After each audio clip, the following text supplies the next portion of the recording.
Hello. So I just want to make a quick video to telemontrose, I guess, but it's mainly to everyone who cares about this kind of thing. I want to talk about the foreknowledge and free will problem because he just made a video about it. Um, and I'm gonna try and be short because I think it's a simple issue, uh, or at least the problem that I see is simple. Um, First of all, I want to say that I'm not convinced that foreknowledge and free will are incompatible. But as usual, I think the popular explanation given by Christian apologists is a terrible one. Because it, the problem with foreknowledge and free will has nothing to do with causality. And it seems like that's what everyone wants to focus on for some reason.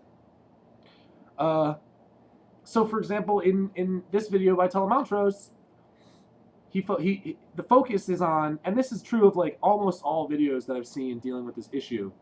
The focus is on um, whether or not God, knowing that something is going to happen, causes that thing to happen. Now, obviously, that this isn't true. Obviously, that's not necessarily true. That God's knowing something is going to happen causes it to happen. Fine. But that has not a thing to do with whether or not there can be free will.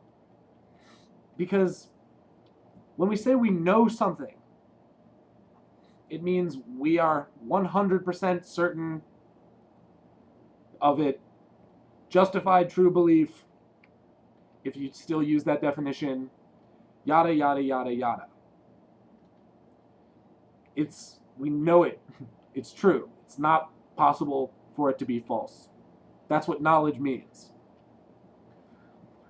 Now, to say that someone knows something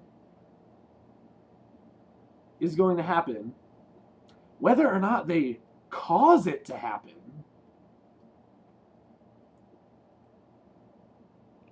if they truly know in the future that in the future something will happen, in like the most philosophically robust sense of knowing things, then it's impossible that that thing should happen any other way.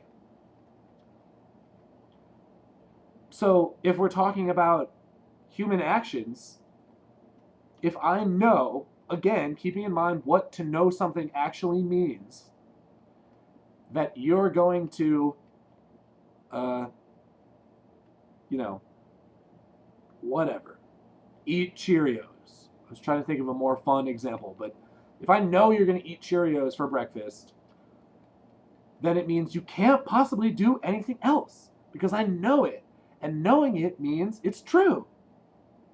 That's just what it means to know something on like any legitimate definition of knowledge. So, and I'm not causing you to eat Cheerios. That has nothing to do with it. Nothing. Literally nothing. Literally nothing. Whether or not the knower causes the action. Nothing to do with it. Your action could be predetermined for some completely other reason than my knowing what it's going to be. And this applies to God. So it's not just sort of like true that because God isn't causing actions to happen a certain way, they could have been different. That does not follow at all. And even though it does follow from God's knowing that they're going to happen a certain way, that he doesn't cause them to happen that way. It doesn't follow from those two things that because he knows they're going to happen a certain way and he's not causing them to happen that way, that they're not predetermined. That doesn't follow at all. So this is the problem that I see. I don't understand why people want to talk about causation, because it has fucking nothing to do with anything. When we're talking about foreknowledge and free will. I can know something's going to happen without causing it to happen, and like there could be some totally other reason separate from me. Although in the case of God, that would have to be fleshed out a little bit more.